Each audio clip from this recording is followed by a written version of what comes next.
नमस्कार साथियों, मैं एडवोकेट गोपाल शर्मा। तो आज हम डिस्कस करने जा रहे हैं बर्डन ऑफ प्रूफ को, जिसे कि chapter 7 of Indian evidence act 1872 के अंदर सेक्शन 101 से लेके 114 ए के अंदर समझाया गया है। तो बर्डन ऑफ प्रूफ को समझने से पहले हमको इसका क्लासिफिकेशन करना होता है। क्लासिफिकेशन कैसे कि सबसे पहले जनरल बातें करेंगे इसके अंदर, फिर उसमें पर्टिकुलर फैक्ट्स के रिगार्डिंग बर्डन ऑफ प्रूफ किन पे होगा, कंक्लूसिव प्रूफ किस किस के कैसे होता है, और चौथी बात कि प्रिजम्पशन किस तरीके से होती है इसके अंदर। तो हम सबसे पहले क्लासिफिकेशन 1 को पढ़ लेते हैं कि जनरल क्या बात होती है इसके अंदर। जनरल हमें 101 और 102 section of Indian evidence act के अंदर समझाया गया है। तो सबसे पहले जनरल को समझने से पहले हम एक एग्जांपल समझ लेते हैं। मान लीजिए कि ए ने आरोप लगाया बी के ऊपर कि इसने मर्डर किया है, तो जो बर्डन ऑफ प्रूफ होगा तो वो हमेशा ए के ऊपर होगा। उसको ये प्रूव करना होगा कि बी ने मर्डर किया है, ठीक है। और जो बी है, मान लीजिए ए ने प्रूफ कर दिया, अब जो बी है उसको सिर्फ डाउट क्रिएट करवाना है कि नहीं मैंने मर्डर नहीं किया है। अगर वो ये डाउट क्रिएट करवाने में सक्सेसफुल रहता है तो जो डाउट का बेनिफिट है वो सीधा सीधा बी को मिल जाता है और कोर्ट उसको एक्विट कर देती है, मतलब कि उसको बरी कर देती है केस के अंदर। अब हम समझेंगे कि बर्डन ऑफ प्रूफ किस तरीके से क्रिमिनल लॉस पे एप्लीकेबल होता है और किस तरीके से सिविल लॉ पे एप्लीकेबल होता है। क्रिमिनल लॉ में समझते हैं कि मान लीजिए कि ए ने आरोप लगाया बी के ऊपर कि बी ने मर्डर किया है, तो जो ए है हमेशा बर्डन ऑफ प्रूफ उसके ऊपर होगा और उसको जो प्रूफ करना होगा वो beyond the reasonable of doubt proof करना होगा। मतलब कि कोई भी संदेह नहीं रहना चाहिए उस चीज के अंदर कि बी ने मर्डर नहीं किया। ऐसा कोई संदेह अगर रह जाता है, मतलब कि उसको तो ये प्रूव करना है कि बी ने मर्डर किया है, और अगर मान लीजिए संदेह रह गया इस चीज में, कुछ भी डाउट रह गया, तो उस डाउट का सीधा सीधा बेनिफिट बी को मिल जाएगा और कोर्ट उसको एक्विट कर देगी। तो ये बात कहते हैं क्रिमिनल लॉ पे एप्लीकेबल होता है। अब क्रिमिनल जो लॉज होता है वो हमेशा एक प्रिंसिपल को फॉलो करता है, बियॉन्ड द रीजनेबल डाउट। मतलब कि उसको जो भी प्रूफ करना है वो 100% प्रूफ करना है। एक 99% भी अगर उसने प्रूफ किया और 1% भी प्रूफ नहीं किया ना, तो उसका डाउट जो है उसका बेनिफिट सीधा सीधा बी को मिल जाएगा।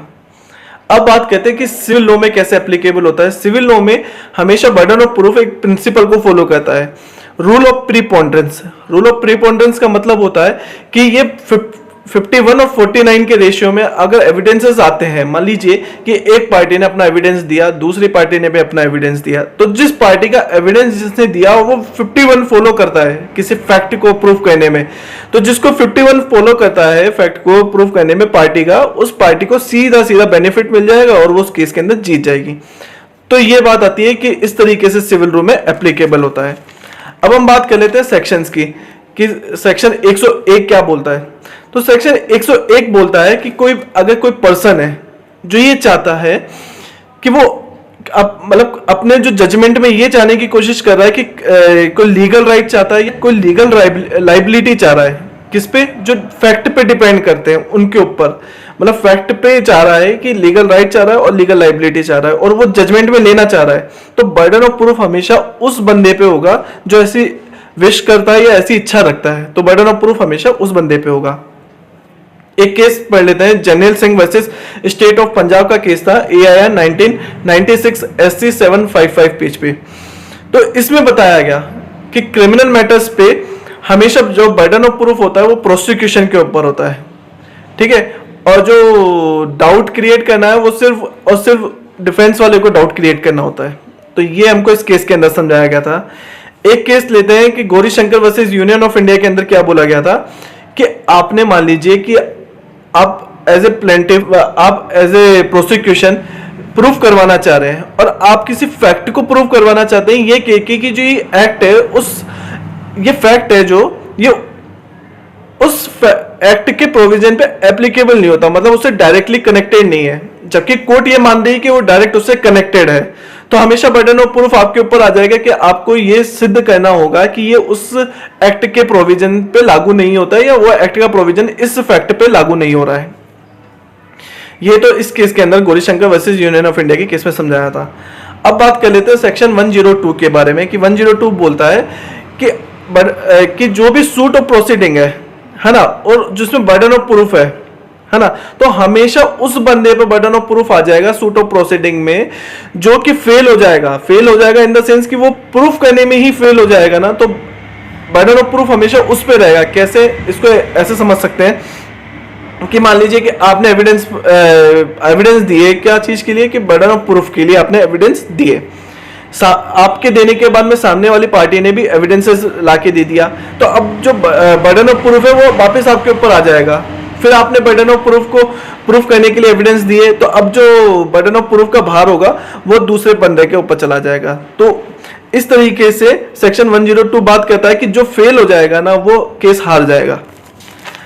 अब बात करते हैं कि इसी के अंदर ऑनर्स ऑफ प्रूफ का क्या मतलब होता है। तो ऑनर्स ऑफ प्रूफ का मतलब होता है कि जो पार्टी ने एविडेंसेस दिए, मान लीजिए कि बर्डन ऑफ प्रूफ आपके पास में था और आपने एविडेंस दे दिया, तो अब जो बर्डन ऑफ प्रूफ का भार होगा वो दूसरी पार्टी के ऊपर शिफ्ट हो जाएगा, ठीक है।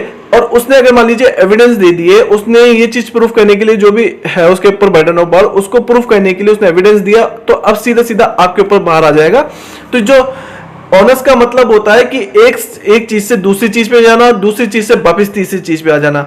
तो यहाँ पे ये एक डिफरेंस होता है ऑनर्स ऑफ प्रूफ और बर्डन ऑफ प्रूफ के ऊपर, कि बर्डन ऑफ प्रूफ हमेशा कांस्टेंट रहता है, जबकि ऑनर्स ऑफ प्रूफ अपना शिफ्ट करता है। मतलब कि आज इस पे था तो कल उस पे होगा, और कल उस पे था तो आज इस पे आ जाएगा। तो ये होता है ऑनर्स ऑफ प्रूफ का। हम इसको ऑनर्स ऑफ प्रूफ को दो केसेस से अच्छे से समझ सकते हैं। केसेस के नेम है state of Maharashtra versus Vasudev Ramchandra का केस था 1981 AIR SC 1186 के अंदर। दूसरा केस राघव अम्मा वर्सेस चेनचम्मा के केस में 1964 का केस था AIR SC 136 के अंदर, जिसके अंदर डिफरेंस समझाया था बर्डन ऑफ प्रूफ और ऑनर्स ऑफ प्रूफ के बारे में। अब हम क्लासिफिकेशन सेकंड की बात करते हैं। पर्टिकुलर फैक्ट्स पे बर्डन ऑफ प्रूफ होता है। तो ये क्या बात करता है, जो 103 से लेके 111 इंडियन एविडेंस एक्ट 1872 के अंदर हमको समझाया गया है। सेक्शन 103 क्या बात करता है, 103 पर्टिकुलर फैक्ट्स के बारे में बात करता है। जैसे कि किसी केस के अंदर पर्टिकुलर फैक्ट को प्रूव करवाया जाने की कोशिश की जा रही है, तो बर्डन ऑफ प्रूफ हमेशा उस पे रहेगा जो ये कोशिश कर रहा है। इसको एक एग्जांपल से समझ लेते हैं कि ए ने आरोप लगाया बी के ऊपर कि उसने चोरी किया है, ठीक है।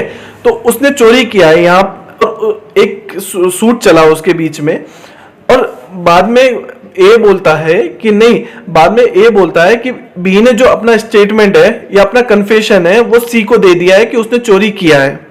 केस के बीच में बोलता है, तो अब ए के ऊपर बाहर आ जाएगा कि उसको ये प्रूफ करना है कि बी ने जो कन्फेशन किया है सी के सामने जो भी उसने कन्फेशन किया है उसका भार अब ए के ऊपर होगा, ये प्रूफ करने के लिए कि उसने कन्फेशन कर दिया है। इसी दौरान अगर बी बोलता है, वो जो डाउट क्रिएट करने की कोशिश करेगा, तो बी बोलता है कि मैं उस समय यहां पर था ही नहीं जब चोरी हुई, मैं तो कलकत्ता में था। तो अब जो बर्डन ऑफ प्रूफ है वो बी के ऊपर हो जाएगा। उसको ये प्रूफ करना होगा कि वो इस समय था नहीं और वो उस समय कोलकाता के अंदर था। ये तो बात थी 103 की। अब सेक्शन 104 की बात करते हैं। तो 104 बोलता है कि अगर कोई बंदा किसी फैक्ट को प्रूफ करवाना चाहता है, और वो प्रूफ करवाना चाहता है किसी एडमिशेबल करके, मतलब किसी फैक्ट को एडमिशन करवा के वो इस चीज को प्रूफ करवाना चाहता है, तो बर्डन ऑफ प्रूफ हमेशा उस बंदे पे होगा जो ये कोशिश कर रहा है एडमिशन करवाने की।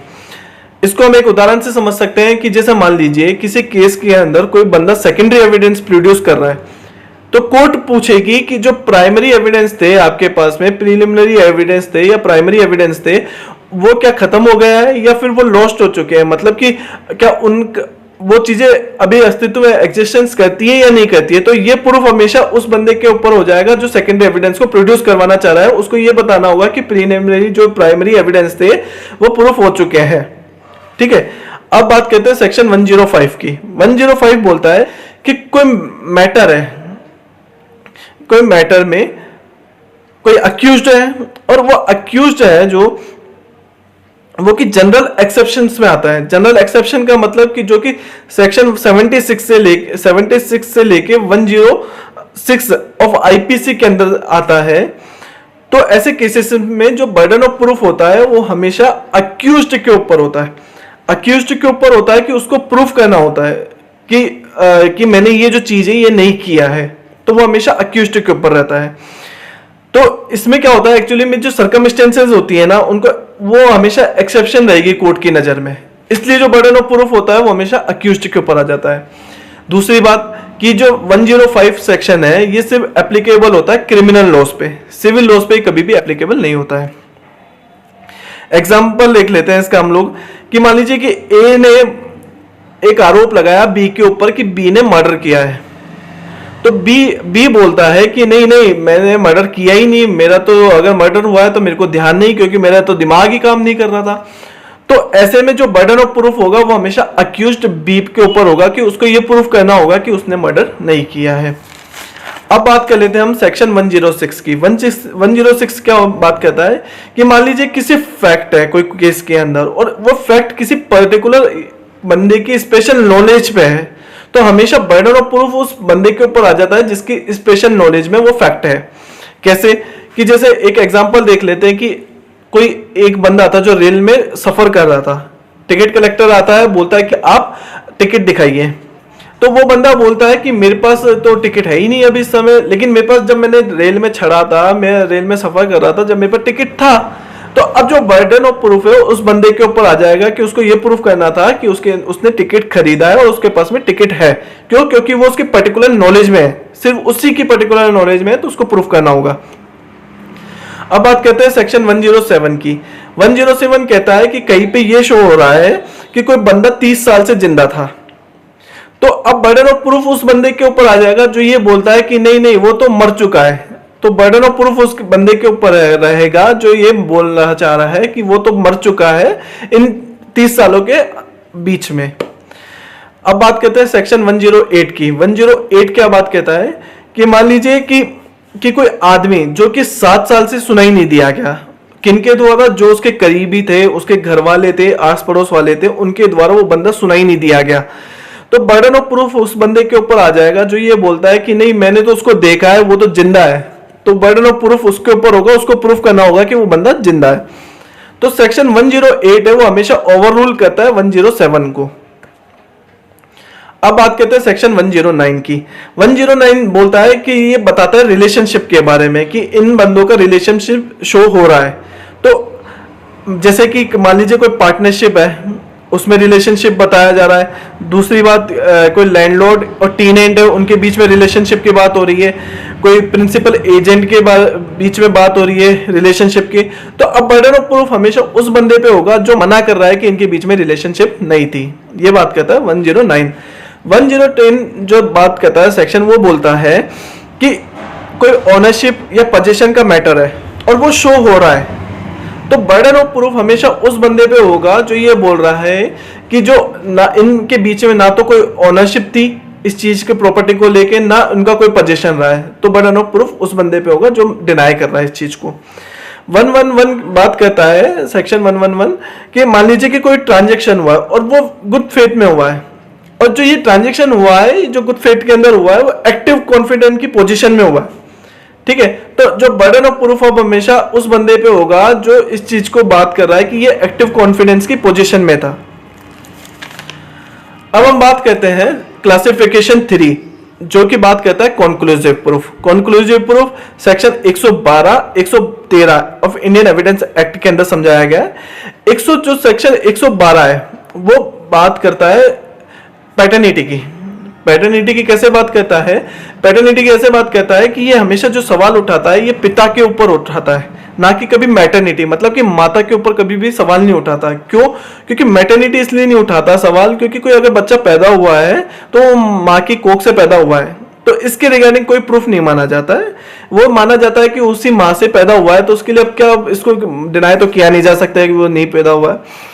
तो ये हमेशा पैटर्निटी की बात करता है। तो सबसे पहले हम ये चीज समझ लेंगे कि कॉन्क्लूसिव प्रूफ का क्या मतलब होता है। कॉन्क्लूसिव प्रूफ का मतलब होता है कि मजबूत सबूत, जो कि कोर्ट जिसपे मतलब विश्वास करती है कि बहुत मजबूत सबूत है और इसके रिगार्डिंग कोई फिर बाद में कोई प्रूफ नहीं मांगती है कोर्ट। तो अब हम 112 को समझते हैं।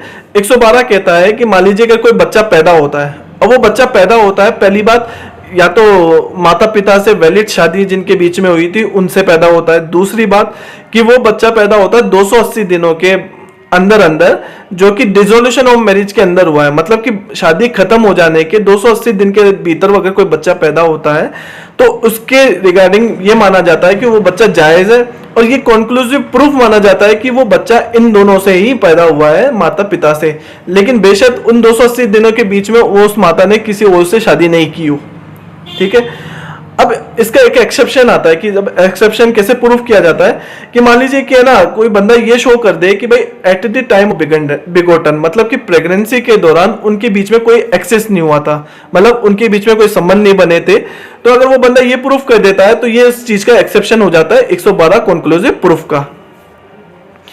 तो अब हम बात करते हैं, एक केस की बात कर लेते हैं। केस था Gautam versus state of West Bengal, AIR 1993 का केस था। इस केस के अंदर बोला गया कि जो डीएनए की परमिशन होती है वो प्राइमा फेसिया केस में ही नहीं दे दी जाएगी। अगर कोई बहुत ही ग्रेव मैटर है, बहुत ज्यादा मैटर, मतलब बड़ा मैटर है और ग्रेव मैटर है, तो ऐसे में क्या होता है कि तब जाके परमिशन दी जाती है, और वो भी जब जब परिवार की परमिशन होती है उसके अंदर, कि उनमें परिवार की कंसेंट मांगी जाती है, अगर तब मिल जाती है तो ऐसे केसेस में डीएनए टेस्ट की परमिशन मिलती है। अदरवाइज प्राइमा फेसिया केस में आप डीएनए नहीं करवा सकते हैं। एक केस था कांति देवी वर्सेस कोशीराम का केस था। इसमें बताया गया कि पार्टी को अगर प्रूफ करना है कि पार्टी को यह प्रूफ करना होता है कि उनके बीच में नॉन एक्सेस था, मतलब कि उनके बीच में कोई भी संबंध नहीं बना था, तो ये प्रूफ करना पार्टी के ही ऊपर होता है, उसी के ऊपर बर्डन ऑफ प्रूफ होता है इस चीज को लेके। अब बात करते हैं सेक्शन 113 बात करता है कि कोई भी जैसे नेटिव रूलर्स थे, मतलब कि ये राजा रजवाड़े टाइप के जो लोग हुआ करते थे पहले, तो अगर मान लीजिए कि इनके नाम पे कोई भी एरिया, पर्टिकुलर एरिया इनके नाम पे कर दिया गया हो, जो कि before the government of Indian act 1935 से पहले, जो कि ऑफिशियल गजेट में नोटिफिकेशन निकाल के इनके नाम पे पर्टिकुलर कोई जगह को दे दिया गया हो, तो ये अब उनके लिए कंक्लूसिव प्रूफ माना जाएगा कि वो जो जगह है वो पर्टिकुलर उन पे ही मानी जाएगी, उन्हीं पे डिपेंड की जाएगी वो पर्टिकुलर प्लेसेस।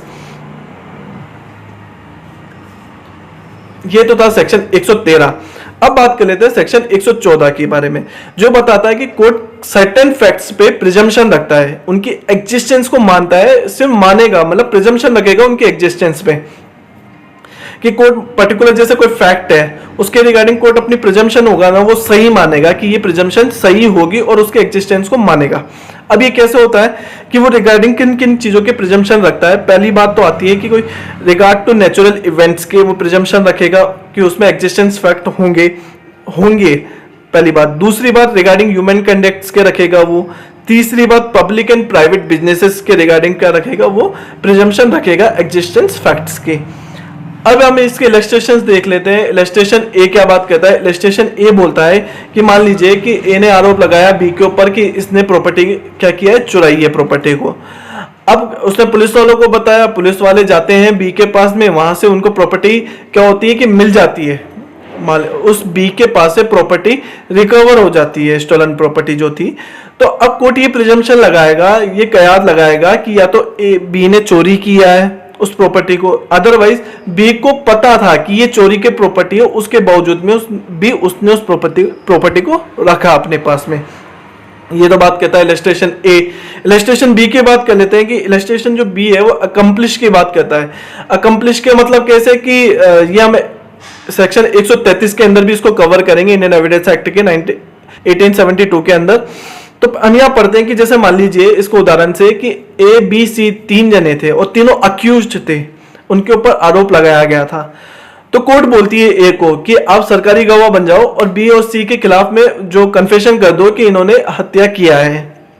तो अगर जैसे ए ने बताया है कि हाँ बी और सी ने हत्या की और जिस चीज से उन्होंने, मतलब मान लीजिए कोई तलवार या चाकू से हत्या किया है, उन्होंने उसको वहां गाड़ दिया या फेंक दिया, ठीक है। बाद में कोर्ट ने उसकी रिकवरी करवाई पुलिस के थ्रू कि रिकवरी हो गई, मान लीजिए कि वो तलवार या चाकू मिल गया, तो अब कोर्ट ये मानेगी, ये प्रिजम्पशन रखेगी कि बी और सी ने उस चीज की हत्या किया है और ए का भी उसमें साथ था। तो अगर मान लीजिए कोर्ट जो है वो ये प्रिजम्पशन लगा लेगी इस एग्जिस्टेंस पे फैक्ट की कि बी और सी ने उसकी हत्या की है और क्योंकि रिकवरी हुई है इस चीज की।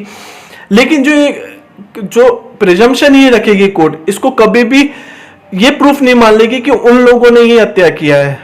जब तक कि उसके रिगार्डिंग कोई और एविडेंसेस प्रूफ नहीं कर देते फैक्ट को, जब तक सिर्फ प्रिजम्पशन रखी जाएगी, मतलब कि और एविडेंसेस का कोरोबोरेशन नहीं हो जाता है, तब तक सिर्फ ये एक प्रिजम्पशन होती है। अब आगे बात कर लेते हैं न्यू प्रिजम्पशन की। न्यू प्रिजम्पशन जो कि हमको डिफाइन किया गया है सेक्शन 111A, 113A, 113B और 114A के अंदर। न्यू प्रिजम्पशन का क्या मतलब होता है? न्यू प्रिजम्पशन ऐसे आई, ये कि एक अमेंडमेंट से आई थी बाद में, जो 1983 के अंदर हुए, 1984 के अंदर हुए, 1986 के अंदर से कुछ प्रोविजंस को जोड़ा गया, मतलब कि कुछ सेक्शंस को जोड़ा गया था इनके अंदर। तो हम इसको समझने से पहले ये समझ लेते हैं कि क्रिमिनल लॉ में जैसे बर्डन ऑफ प्रूफ हमेशा किस पे होता है? प्रोसिक्यूशन के ऊपर होता है। प्रोसिक्यूशन को ये प्रूफ करना होता है कि भाई इसने इस चीज का मर्डर किया है और नहीं किया है। उसी के दूसरी साइड में बी हमेशा क्या होता है, वो बी हमेशा से एक डाउट क्रिएट करवाता है कि ये डाउट अगर वो क्रिएट करवा देता है तो क्या होता है कि उसको उस डाउट का बेनिफिट मिल जाता है और कोर्ट उसको एक्विट कर देती है, मतलब कि उसको बरी कर देती है। तो ऐसे में क्या होने लगा था कि भाई बहुत से ऐसे केसेस थे जहां पर क्या होता था कि डिफेंस सिर्फ ये डाउट क्रिएट करवा देता था और इस क्रिएट करवाने पे उन पार्टी को छोड़ दिया जाता था, कोर्ट की तरफ से बरी कर दिया जाता था।